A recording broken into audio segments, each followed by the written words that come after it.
Nestled in the lush hills of western Georgia lies the town of Tskaltubo, renowned for its natural mineral springs and famous sanatoria. In the early 20th century, Tskaltubo was a popular destination for the wealthy and influential seeking relaxation and healing.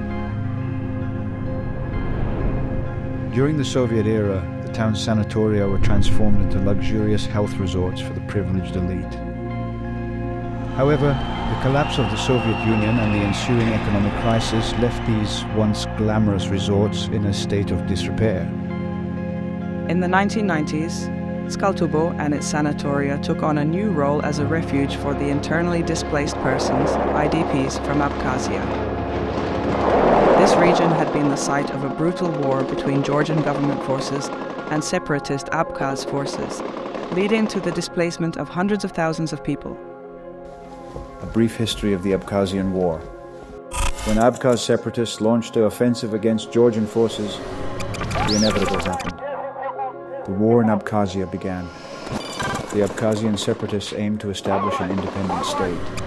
The conflict quickly escalated, leading to large-scale fighting and atrocities, committed by both sides.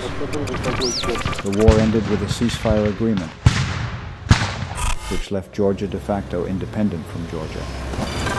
The conflict resulted in thousands of deaths and the displacement of thousands of people, including many ethnic Georgians who have lived in Abkhazia for generations. More than 200,000 internally displaced people, mainly ethnic Georgians, fled their homes to other parts of Georgia. A lot of those IDPs established a new home in abandoned sanatoria in Tskaltubo. The abandoned sanatoria in Tskaltubo provided shelter for those who had fled their homes to save their lives.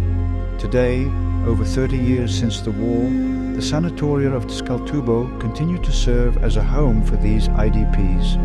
What were once grand resorts are now cramped apartments shared by families who have lived there for decades. Sanatorium Gelati, nestled in the heart of Tskaltubo, was once home to over 100 families who fled their homes in Abkhazia in the early 90s.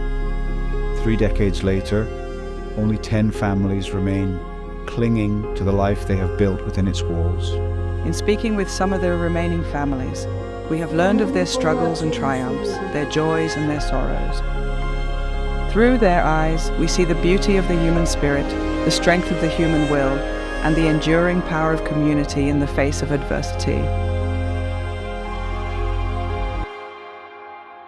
This is their story.